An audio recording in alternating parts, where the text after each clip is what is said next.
Hello, everyone. Welcome to our first Ocean Farmer webinar of the Level Up series.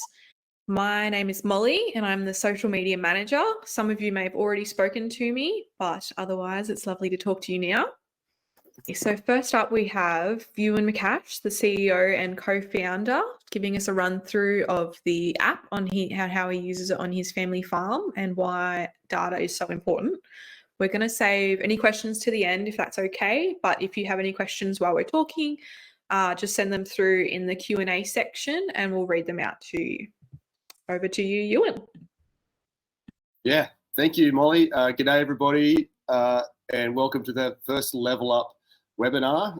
We thought we'd kick these off because we often, are meeting with farmers and talking to them about Ocean Farmer and, how to make the most of it.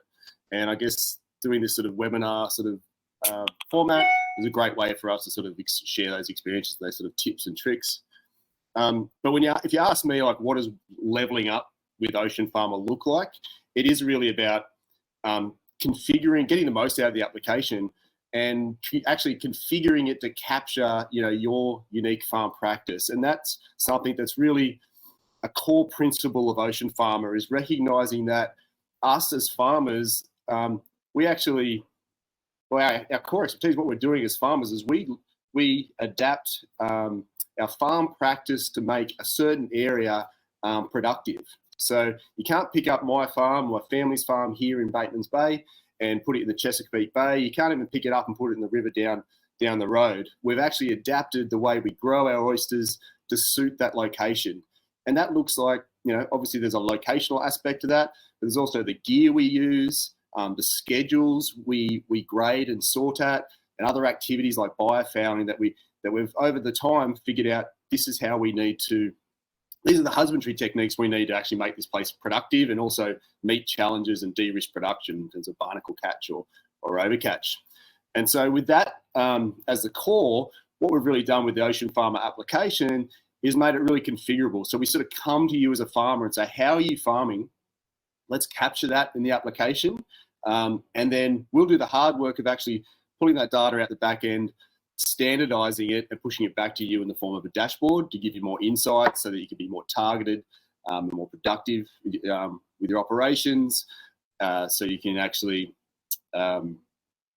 de-risk your operations, because it's not just all the information in one person's head, but also get access then to like farm finance and a whole lot of other things we're going to be able to develop once you have really good quality data.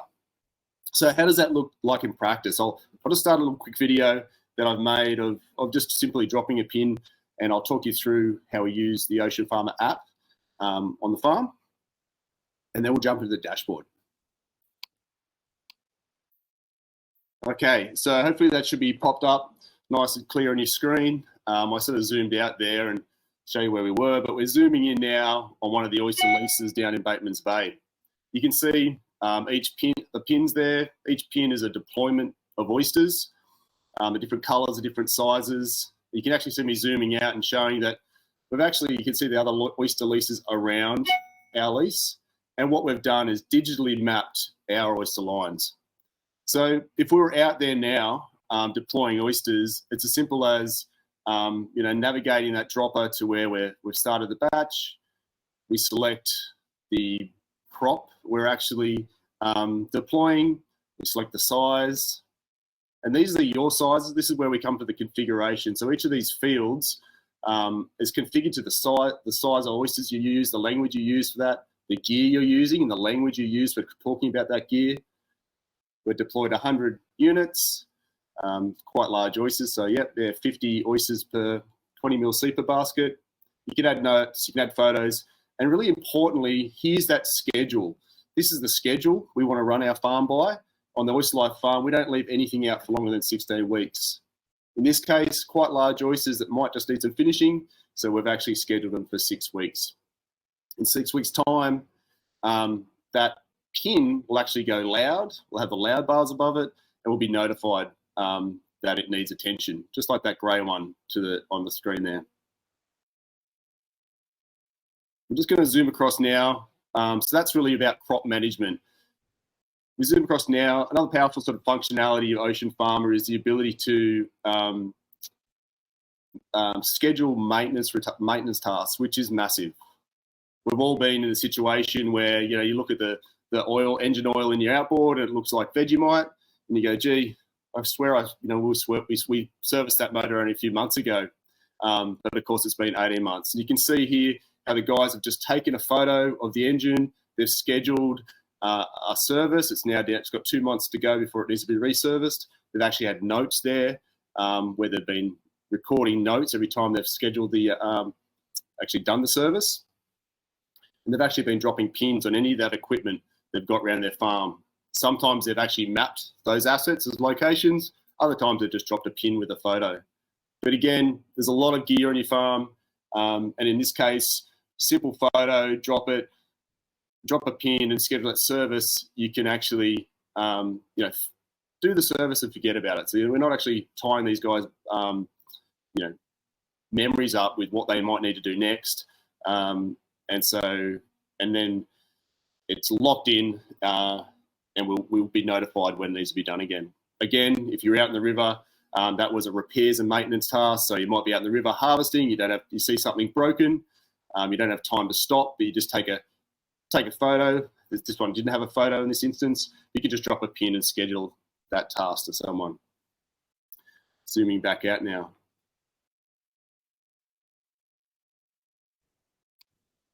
But what we're really seeing there with the Ocean Farmer, the Oyster Life farm, is you did see how we'd mapped those locations. We'd actually configured those forms to have the language and the gear that are used on this farm. And again, importantly, those schedules.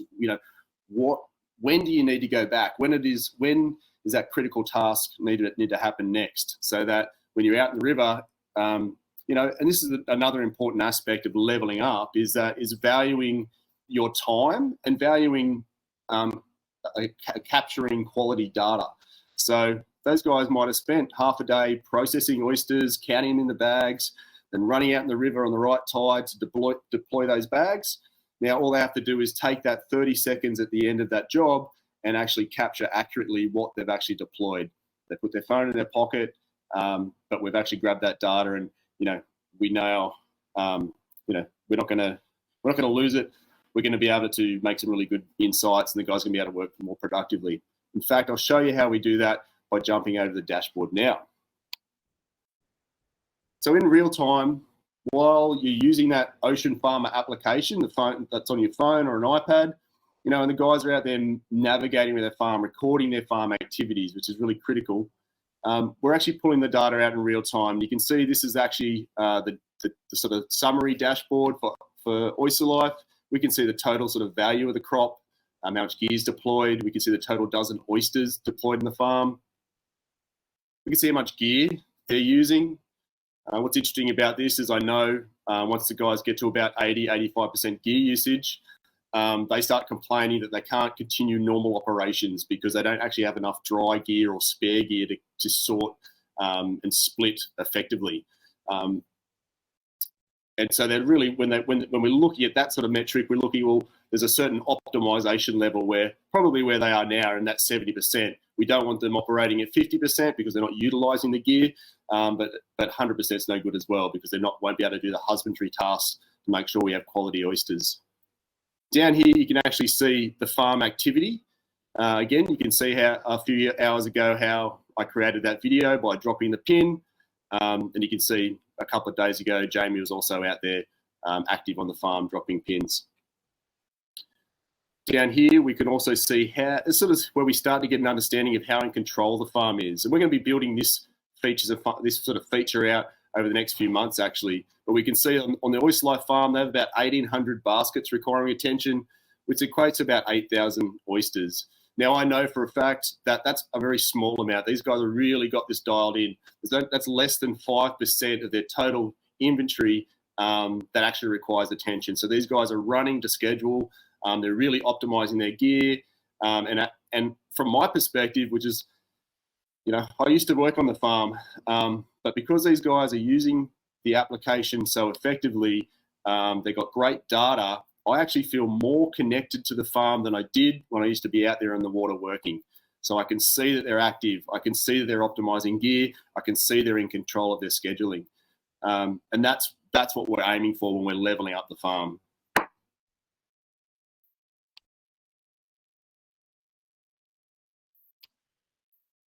Just sign back in now. I'm just going to flick over to the stock finder, which is, when it comes to actually day-to-day operations, it's where a lot of farmers' heads are at. So they might start with the application. Again, it's a great tool it's the tool that you use to record your activities, deploy those stocks, schedule those maintenance tasks, identify repairs. But here's also where we can actually help prioritize the works required and be really targeted and efficient on the farm. Good ocean farmer users are telling us that they save about 50%. They spend about 50% less time on the water because they can either use the app to drive exactly to what they need to do, or they use this dashboard. So these lines represent every pin that we see deployed on the farm.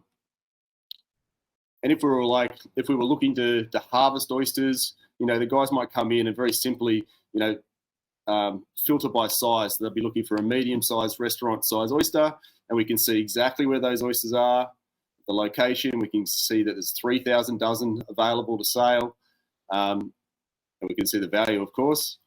We can also see how long they've been in the water. So if we just filter by longest in water, we know that these oysters that have been in the water for the longest are going to be the best quality, and this is where we might go and direct the guys to go and harvest. In the same vein, if we want to get an understanding of what work, so on our farm, we've got a guy, Shane, who's our split out guy. So he's really focused and he's got that accountability to make sure everything's split out on time. So how does he prioritize his workload? He actually comes just directly to this days in water. And again, he'll filter by what's been out there the longest, and that's where he'll focus. You can also look by location.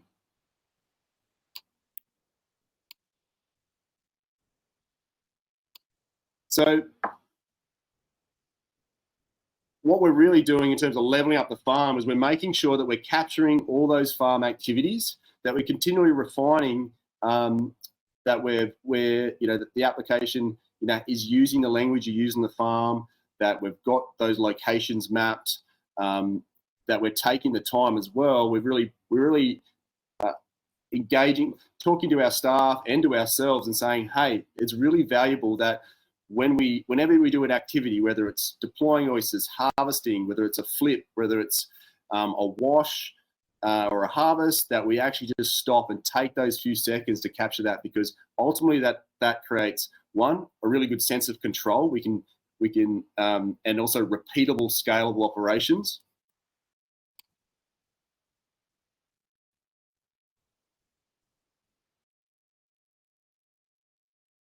And ultimately, you can trust the data. So even if you're away from the farm, I think this is a really good conversation to have, is that what we're trying to do is that by having good control, good quality data, having making the data capture part of farm operations ultimately enables you to optimize the farm. It creates repeatable, scalable operations so that you can scale up or step back. So if you've been farming and you want to bring a farm manager in, we can step back like I have, but still have great visibility of your operations.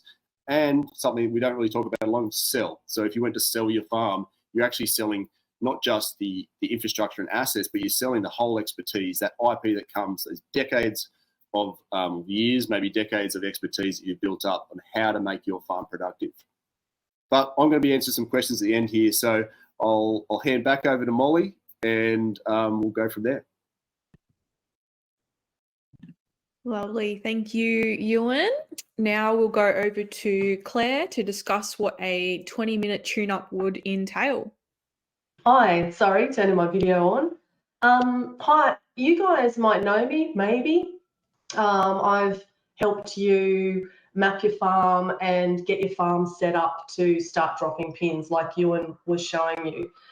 When it comes to leveling up, for me, it's about getting that your mapping correct, and things changed on farms. We have floods, hurricanes, all of the wonderful things that happen around the world to our oyster or aquaculture farms.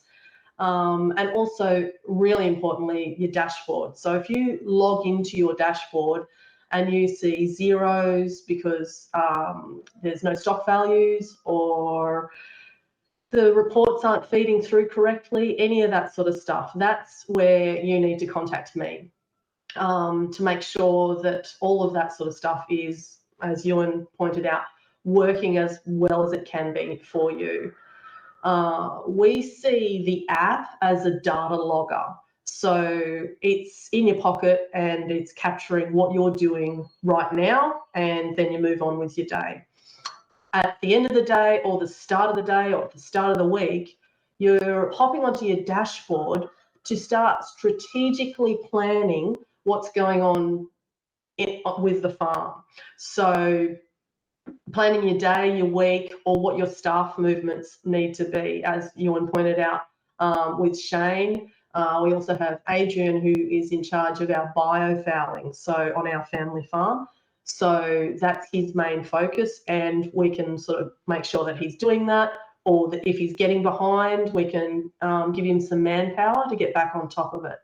So I'm here to help with any of those issues, and I think Molly's going to put up somewhere, and always reach out to me. I've got a booking link where we can jump on a Zoom and have a look at your farm with a share screen or the dashboard or any of those sort of things, and we can quickly resolve anything that you need. So that's my job, here to help, and yeah, and some things are really quickly fixed, and I'm happy to also look at like what improvements or any feedback that you have. So probably like an easy thing that I can show you now is with your mapping. All I'm doing is I'm actually looking at the software where I create your farms. But if you could just imagine that you're looking at this in terms of your app, taking a screenshot with your phone, basically to do it, this is the same thing, taking a screenshot, and go into your photos and just say, Claire, I want this line deleted.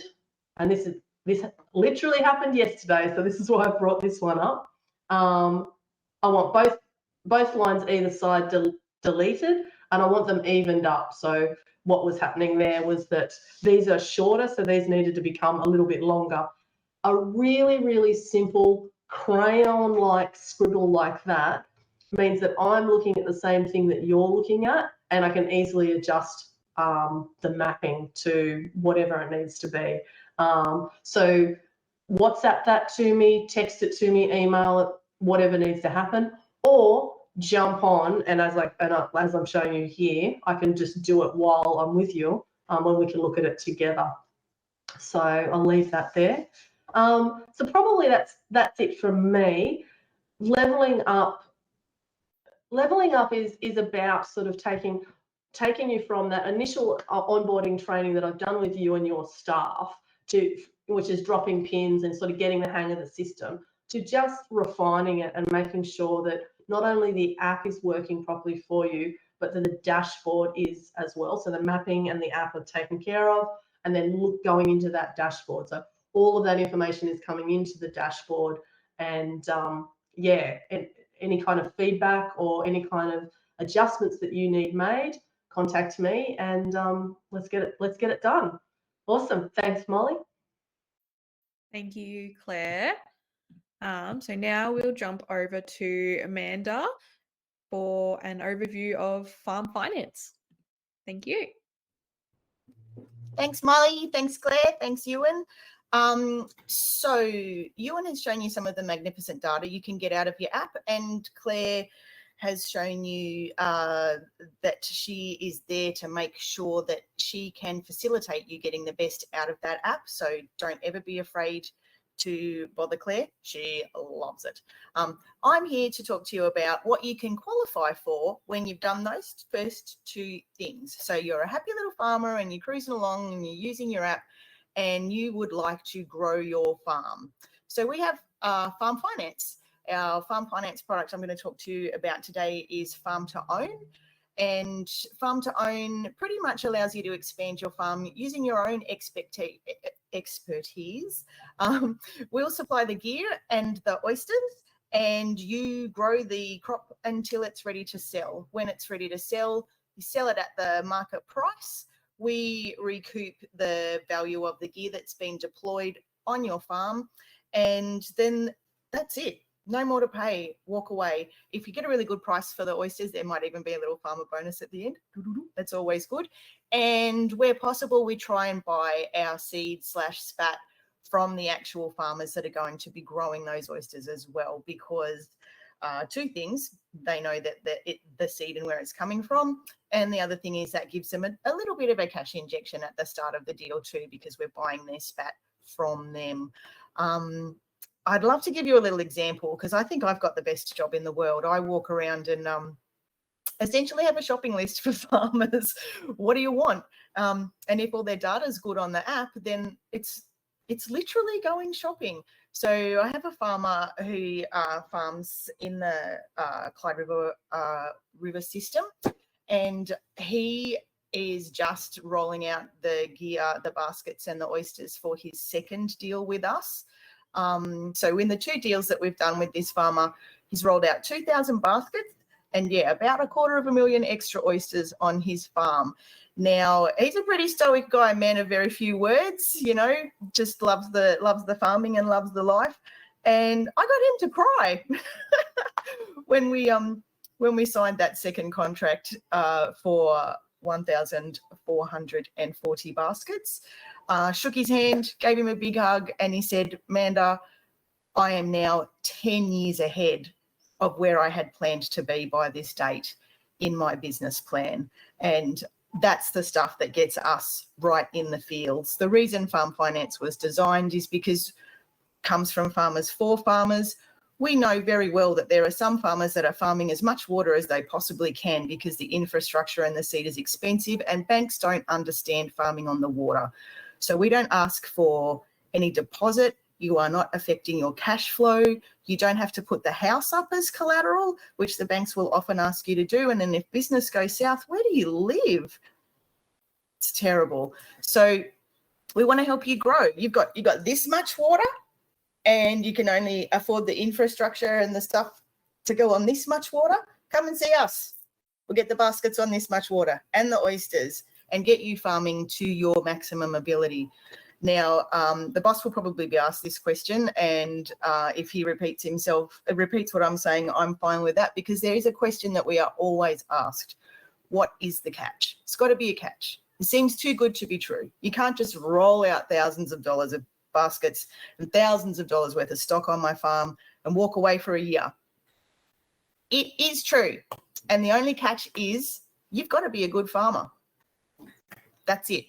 The reason why we are offering this finance to users of our app is because we can see your farm data and we can see your history, and we know that you are good farmers. So we know that we can take that information to investors and say, you can have faith in these guys.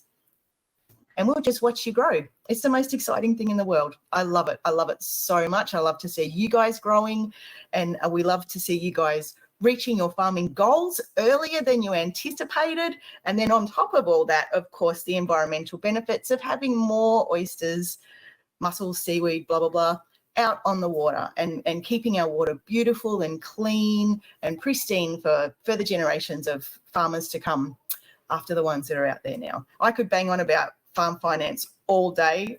As I said, I love it. But I will shush, because there's going to be people with questions and things like that. So have a look on our website. And if you want to know more about Farm Finance, drop us a line. We're very easily contactable via socials or hello@Ocean Farmer. And yeah, get amongst it. Don't dream, do. Lovely. Thank you so much, Manda, for giving us that little overview of Farm Finance. And thank you, everyone, for the lovely chat. So now we'll have a look we'll take some questions. If you guys wanted to send any questions into the Q&A, otherwise I have some previous questions here to ask. So we'll start with those ones. So Claire, how do I enter my stock and gear values? Yeah, that's an easy one. That's you email me the value of your oyster or mussel or seaweed per unit, per oyster.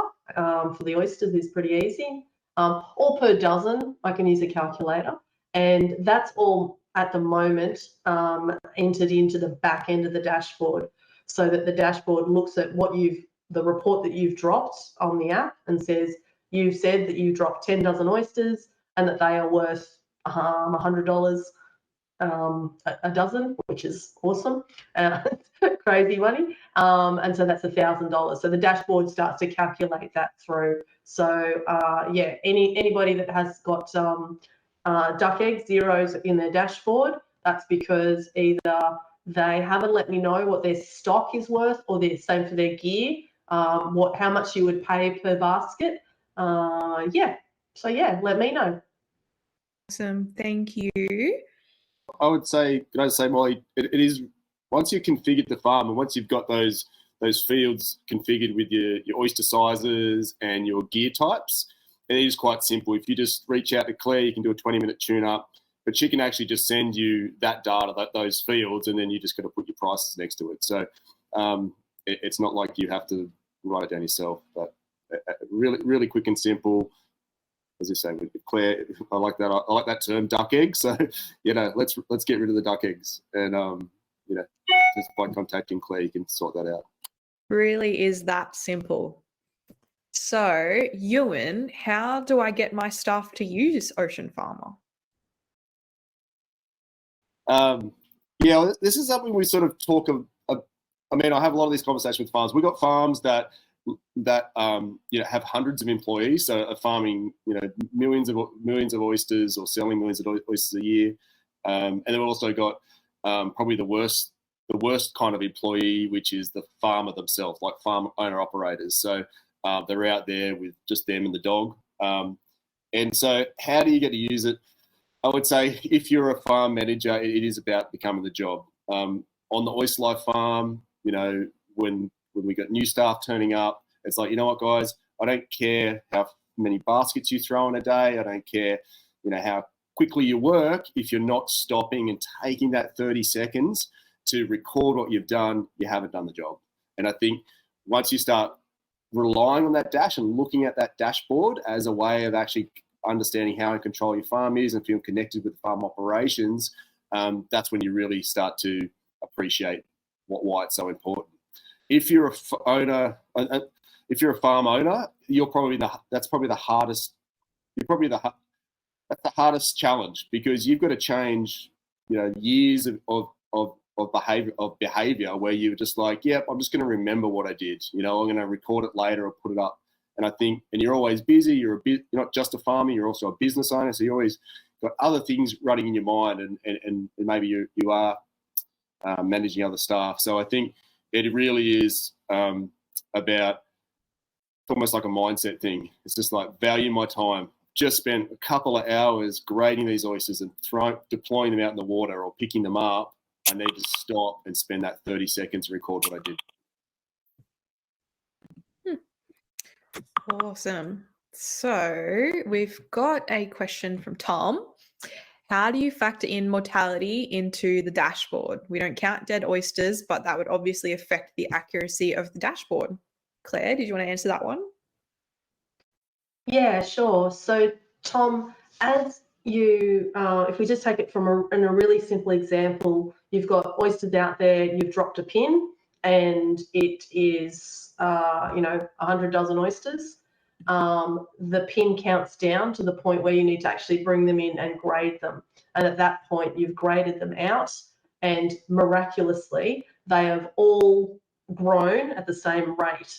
But you've got, let's say, 95 dozen now because 5 dozen have died. You're putting that pin back out there, or sorry, I should say, you're putting those oysters back out there, and you are dropping the pin again with the new data of the 95. The mortality in terms of the dashboard isn't viewable as yet, but is something our development team is working on, so that there'll be the historical tracking of a batch of oysters and therefore the mortality associated with that batch available, hopefully in the next year in the next couple of months. I'm not too sure. IT guys are a little bit squirrely and won't give me a sort of a deadline on when that's going to be available. But it is something that we are aware of and are working on. Awesome. Hopefully that one answered your question, Tom. I've got another question here for Amanda. How do I qualify for farm finance? Is it a loan? Oh, okay. Well, no, absolutely not. It is not a loan. The way you qualify for farm finance is by using the Ocean Farmer app for a period of 3 months. It's as simple as that. Use the app, farm your farm, you're qualified. Bam. How does it work if it's not a loan? If it's not a loan, okay.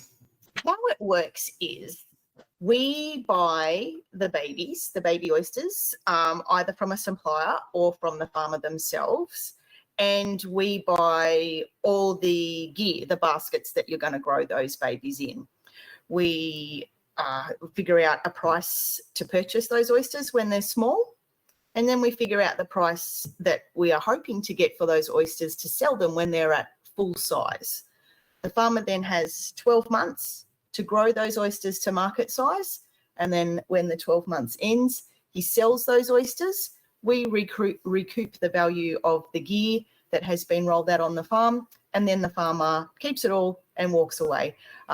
If he's lucky, he might get a little bit of a farmer bonus if we get a really good price for the oysters. But if it's not a loan, that's the way it works. We don't involve banks. We are very lucky to have investors that believe in our vision of making the world a better place than it was when we found it. And they're the people that are stumping up the cash. So that's why we need to have that 3 months worth of app usage data to be able to give those investors the confidence that you are with the ability to farm your crop for a full 12 months and sell it at a profit at the end. And that's why it's not a loan. It's how it works. There's also compliance reporting as well that happens throughout the course of the deal. Every month, the farmer's required to it's not a big, long report or anything. You can just do it on your app, take a photo, boom, you get a little notice on your app when it tells you that your monthly compliance reporting's due. So you take your little photo of your oysters on your app and you just send it in that way. So it's a task that should take you 45 seconds out of your day if you're doing it slowly. Awesome. Thank you, Amanda. There's another way to look at that. Another way I would describe it when I talk to farmers is that it is like almost like a share farm agreement. So we recognise that you're a great farmer and that you can't just throw oysters or any crop in the water and get money for it. So we actually come to you and say, hey, here's gear and here's a crop.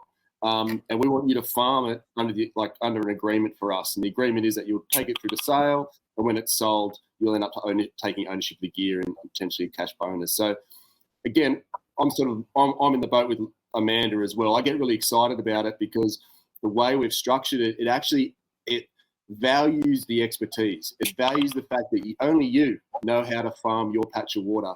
And so we're sort of approaching you and say, hey, can you farm some oysters for us and ultimately benefit from it, which is quite exciting. And to answer Tom's question, actually, too, the compliance reporting is starting to be really helpful because we do ask the farmers to go out to that crop and record, take a photo of the oysters and the gear, record the growth, how the oysters are growing, and also the mortality rate. So we're actually starting to build up for farmers themselves a better understanding of what mortalities they're experiencing throughout the course of a crop run. Awesome. So we have another question here from Jack. We are deep water farming. Have there been any key takeaways from the data on deep water versus shallow water farming? Ewan, did you want to answer that one? No, because it comes back to that unique farm practice. You probably definitely get better growth rates in deep water if oysters are always feeding. But if you've only got shallow water farms, it's really about we sort of coming back to this thing. That as a farmer, you're farming to your specific location. If you were using Ocean Farmer, we would actually start gathering some data that you could actually, and I'd say in the future I do know in the future we'll be able to actually give you crop performance. So if you were to do field trials, growing some oysters at different grades or in deep water or shallow water, we'll be able to give you that information. But again, it all starts with putting data capture and using like Ocean Farmer app at the core of your operations, because without good quality data, we cannot give you that information. We cannot give you those insights about what practice is actually driving your farm forward.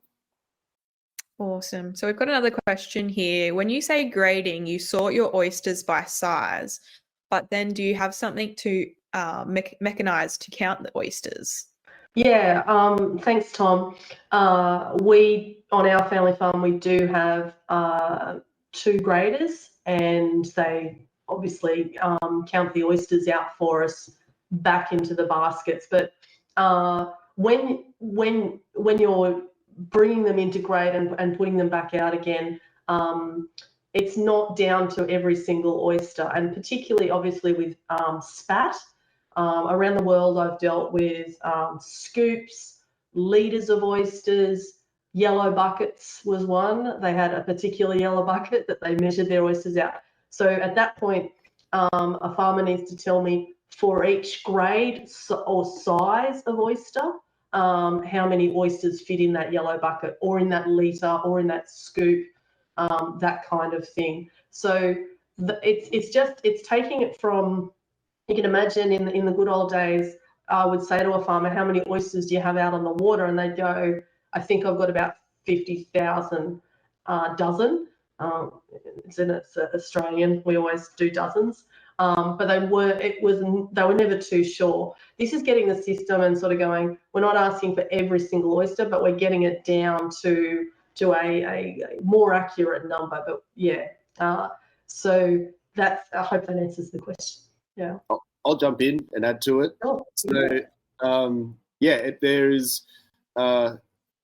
you're not asked it. So what the guys tend to do is if they might fill by volume, they might have a machine that counts, but they might fill by volume. And it's really, again, just stopping and taking that, those couple of minutes to count that one basket and get a bit more accurate count. And so it's maybe that change in operations where farmers might just, fill by volume, and estimate. And it's all about just going, okay, just slow down a bit, take a few more minutes and maybe just get a more accurate count or 1 or 2 of those baskets and then go deploy 500, because you're going to get better quality data and your dashboard's going to really start giving you some tighter insight. Awesome. And then we've got one last one from Tom, and then I'll just ask our last question that we've got. So our oysters take more like 18 months, sometimes longer to grow. Would that still work with the farm to own plan? Amanda, did you want to answer that one? Yeah, that's a me question. So we have discovered that there's different growth rate times all around the world, and we want this product to be available to farmers all around the world. So there's something that we can do, which is like a split deal. So we can do a deal for, what's half of 18? 9. We can do a deal for 9 months where we take your spat and we grow it up to 9 months size. That might be mid-size, and then we buy it back off you, and then we put it back in the baskets and grow it again. So we can split the deal to make, instead of one deal where we would prefer 12 months and you guys are growing for 18 months, we'll just do 2 deals, 2 9-month deals. And it fits in great. Awesome. Sounds good. Ewan, I've just got one more question for you. What happens if the crop fails in a farm to own plan?